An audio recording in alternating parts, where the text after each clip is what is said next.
This is your Irish Diary, presenting the romance and reality of Irish life then and now. Áuric Éireann, or Irish Diary, is presented by the Patrick Butler Family Foundation of St. Paul. Professor John McKiernan of the College of St. Thomas in St. Paul is writer and narrator.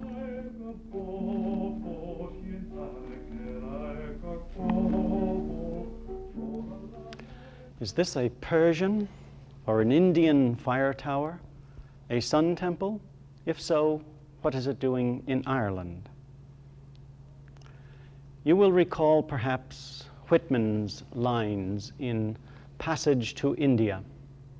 The past, the dark, unfathomed retrospect, the teeming gulf, the sleepers and the shadows, the past, the infinite greatness of the past.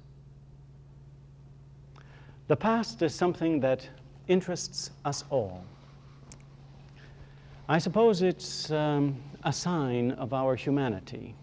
It's a sign of our spiritual greatness, perhaps, that we live in the past and the future, and not only in the now. Therefore, it's human to have an interest in the past. And perhaps never has that interest been any greater than in our own time. I suppose the sale of archaeological books would attest to that. We have a deep interest then in ourselves. It's human to respond to the call of the past. And those lines of Whitman's perhaps stir in us again that hunger. Now, what about the Irish past? I would hope that the excursion that we take on this program into the Irish past will be something that would interest us all, Irish or not, simply by virtue of our humanity. I'm not going to go back too far. It's rather difficult. Ireland has been inhabited perhaps only 6,000 years, and that's not a great period indeed in our history. However, in these 6,000 years, Ireland has built up or accumulated some of the richest archaeological finds in Western Europe. It's extraordinary that this one small country should be so rich, and it's particularly extraordinary that it should be so rich in these artifacts when we consider that she's had a most tumultuous history, overrun, smashed down, disordered time and time again. Nonetheless, they're there, and today we'll review a few of those. For example, just a short distance north of Dublin, County Louth, a few miles in from the town of Drogheda, we have this unusual Neolithic monument called Newgrange.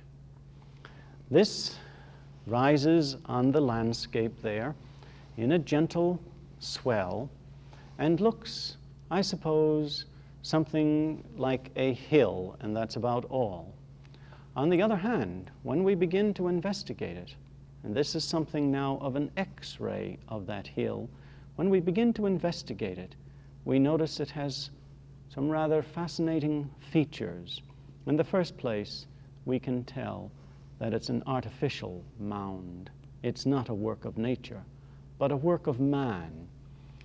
Probably of man, or of man's undertaking, about 4,000 or 4,400 years ago.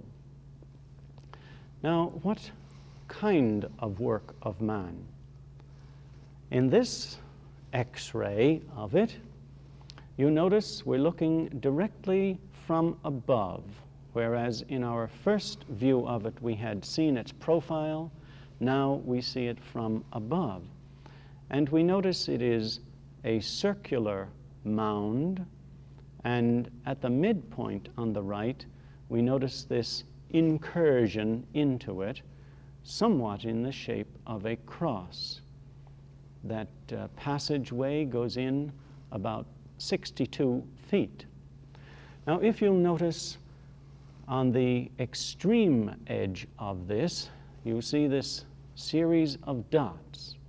These were huge standing stones. Before one ever got to the mound, we had here a series of great stones, 8 and 9 feet high and roughly 20 feet in circumference.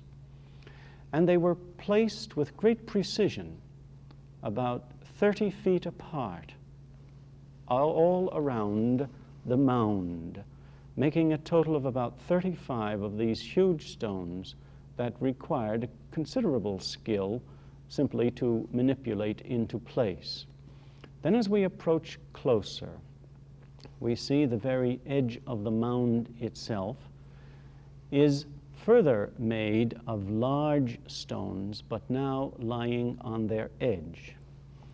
Then, if we were to proceed into the chamber itself, we would be entering this passageway.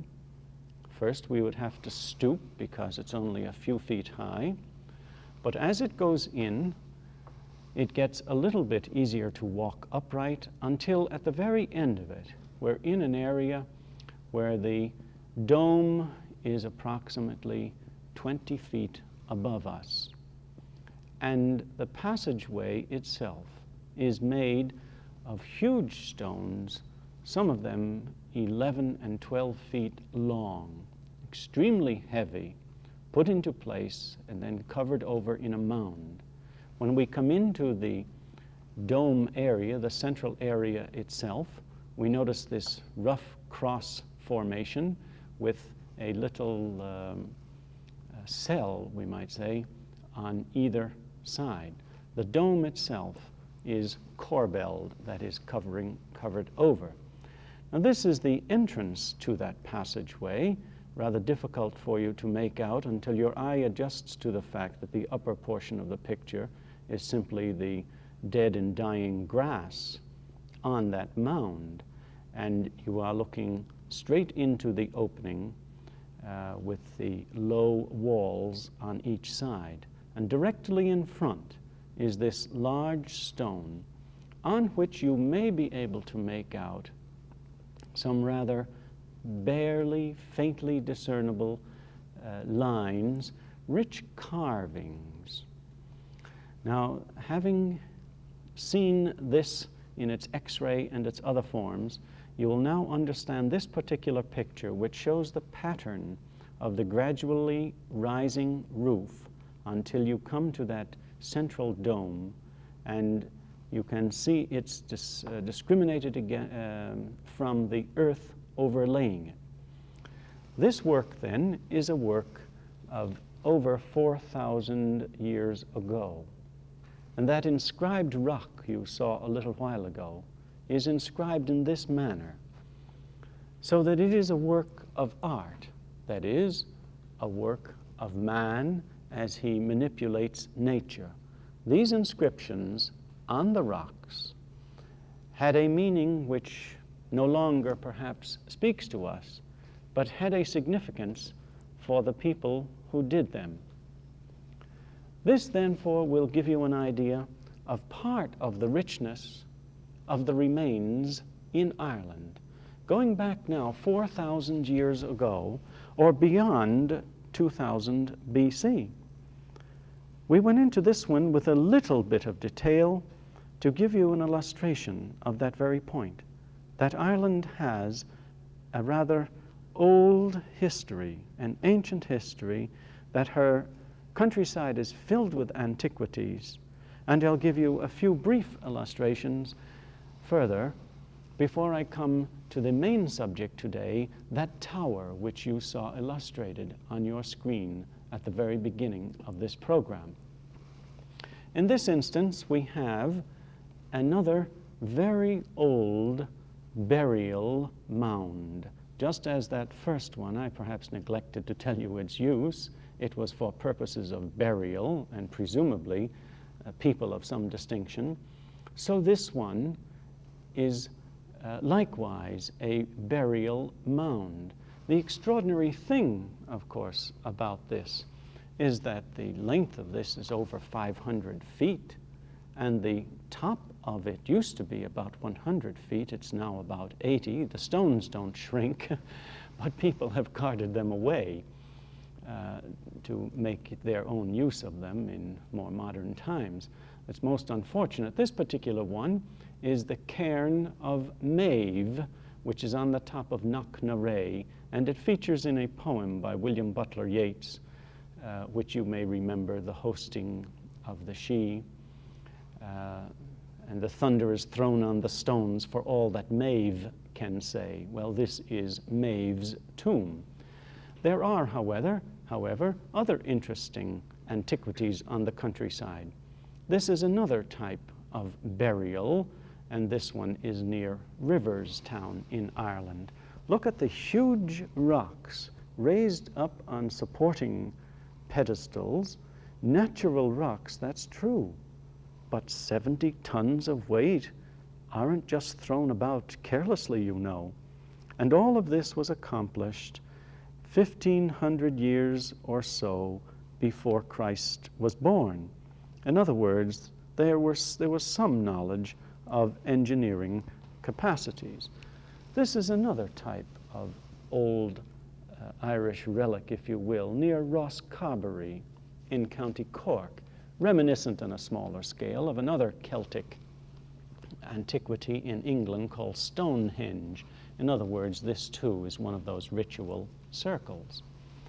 And then to go to another part of the country, to the north in Donegal, here we have one of these extraordinary forts. Notice the terracing within the forts. This huge embankment of carefully placed stone. And then if one were to go to the southern part of the country, the southwest, he may come across such standing stones which were meant for certain types of monuments in prehistoric times in Ireland. This is called a galon. And then as we come up to about the 1st century after Christ, we have such phallic symbol stones as this in Galway, the so-called Turo stone, which is, as you notice, inscribed in much the same manner as what you saw in the beginning, illustrating the antiquities at Newgrange. Now, this is rather interesting, I should think, that this variety of relic exists in the country. And of course, we've only scratched the surface. We've only shown you a few of them. Now, I should then like to bring you back to the central part of this particular program, that is, to the round towers of Ireland. These have had an extraordinary history, a great fascination to the scholars of the 19th century in particular. But before I can tell you too much of their story, perhaps we should illustrate, give you an idea of their variety and of their locations in the country. Now, this is a monument of Christian times. I had begun the program, you remember, with illustrations from quite a few centuries before Christ. And now we are jumping ahead to, say, the 9th and 10th century of the Christian era. Well, perhaps before we do it in one fell swoop, as they say, we might draw your attention to this rather imposing rock mass in Tipperary. Those of you who have been to Ireland, I'm sure, have visited here. This is a 19th century print of the Rock of Cashel. Romantic, isn't it? And this closer view brings it up even more sharply.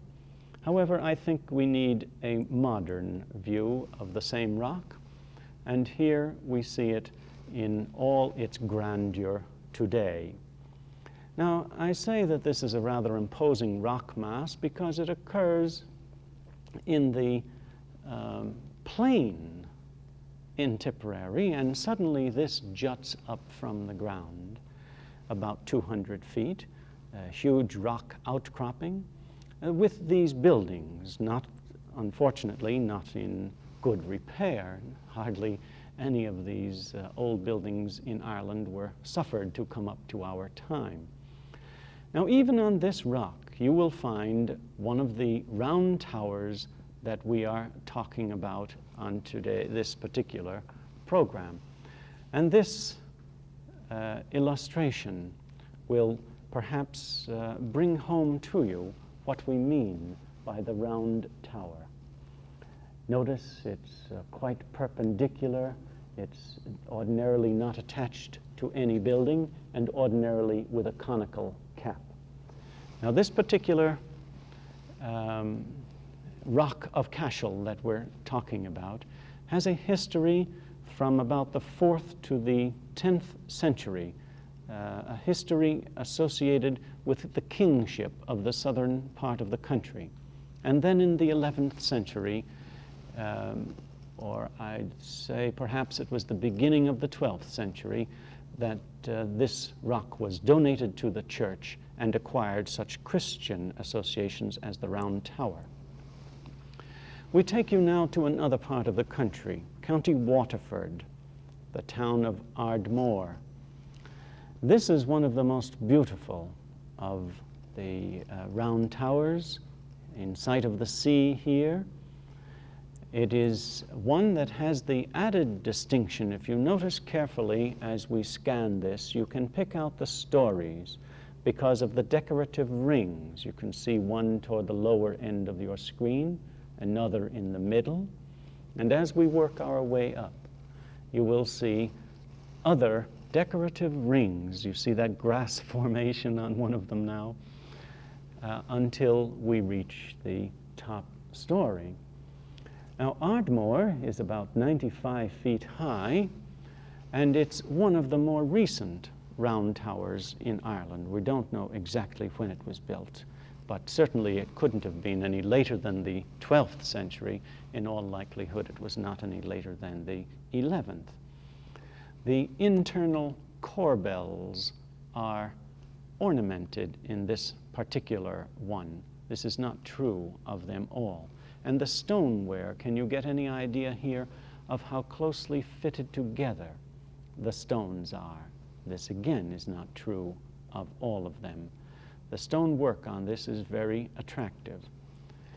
When we take ourselves to the western part of the country, we have in the town of Rattu, in County Kerry, a 92-foot high tower.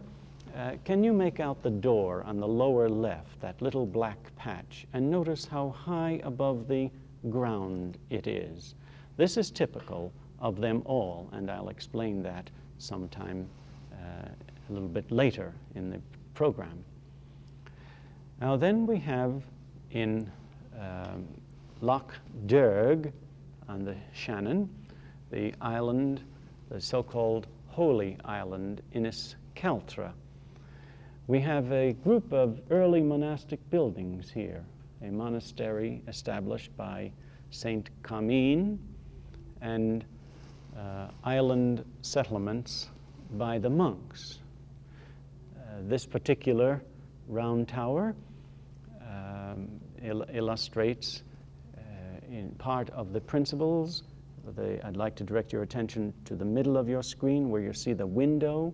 It's an oblong window, and you'll see some of them that have a triangular formation on the top. Then, the top unfortunately is gone from this particular one, of course. Then when we go to the western part of the country to a great monastic center, Kilmacduagh, a great conic center here where we find a doorway 26 feet above the ground. You see how high above the ground? And I'll make a point of that a little bit later. You have only to remember that I owe it to you. We turn then inland a little bit to this, what used to be a great monastic center in Offaly, the county of Offaly, the center known as Clonmacnoise.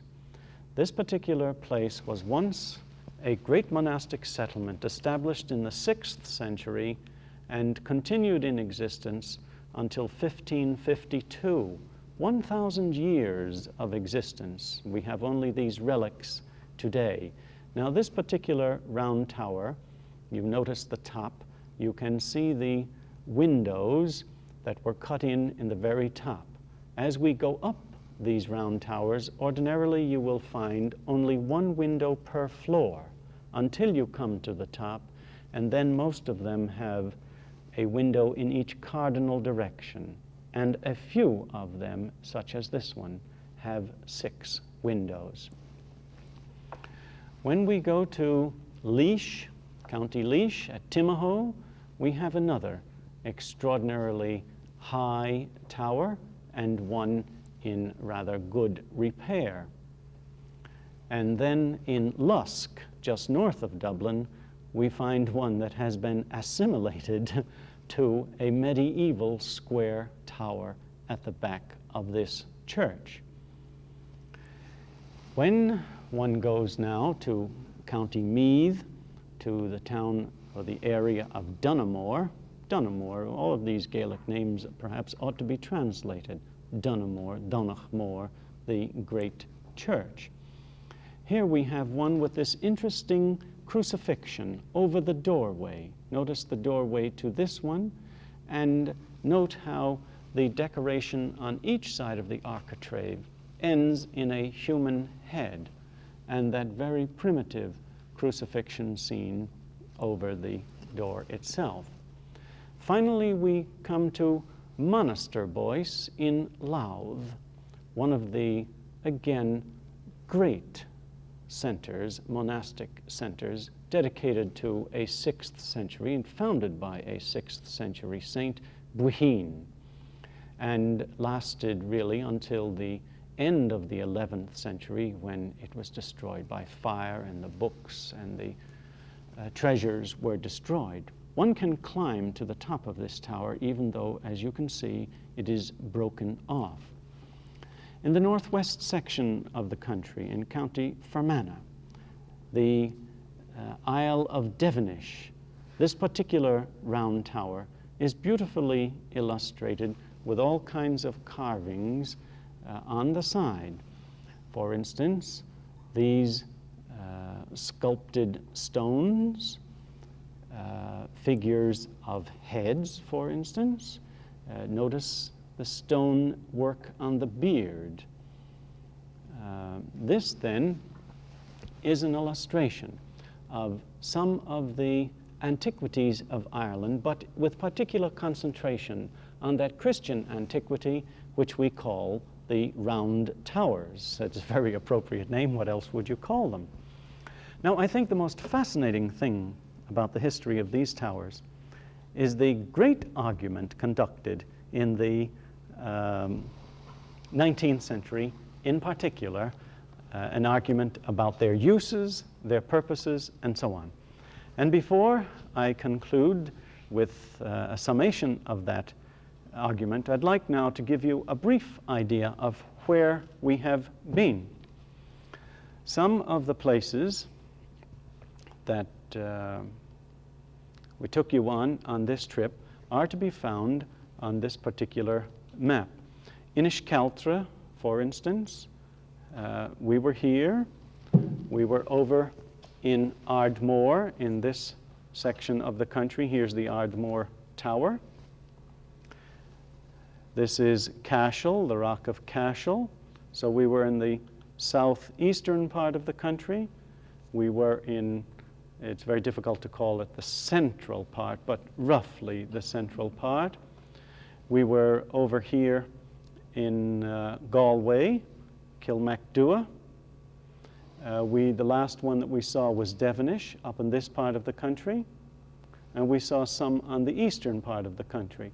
To give you an idea, you see, that no matter where you go in Ireland, you can find these round towers, signs of the antiquity of the country. Now, how old are they? Let's establish that first. We all like to know how old we are.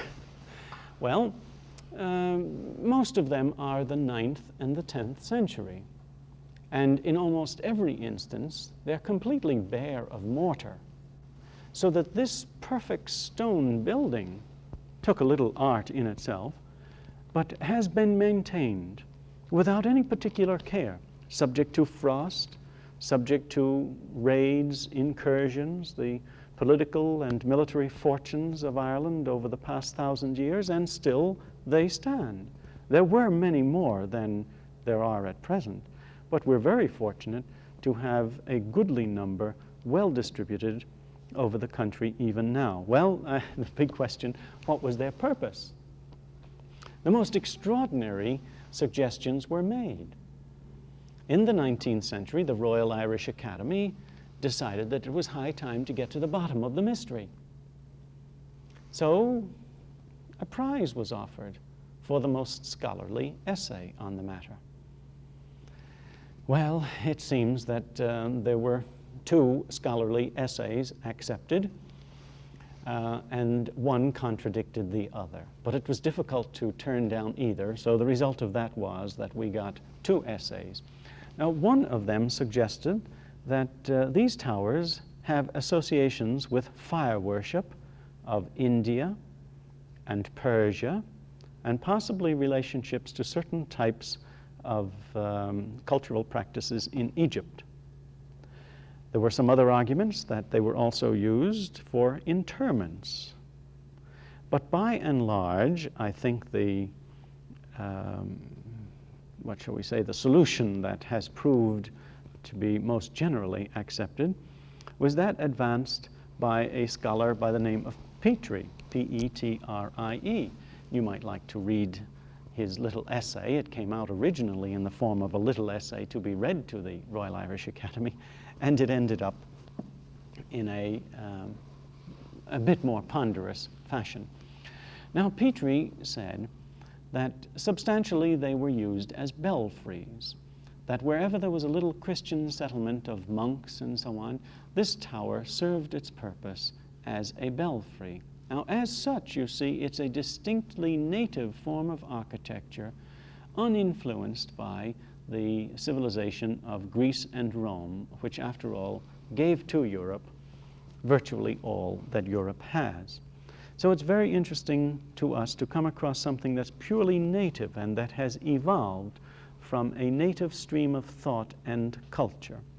Well, such then was the chief purpose, in use as a belfry. They had, however, secondary purposes.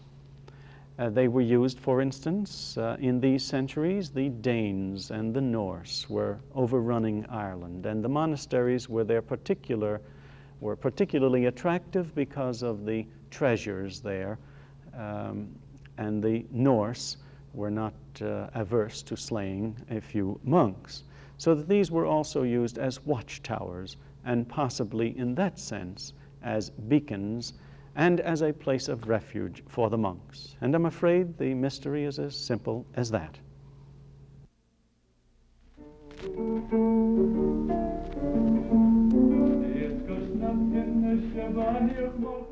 If you would like a list of selected readings to add to your enjoyment, please send a self-addressed stamped envelope to Professor John McKiernan, College of St. Thomas, St. Paul, Minnesota.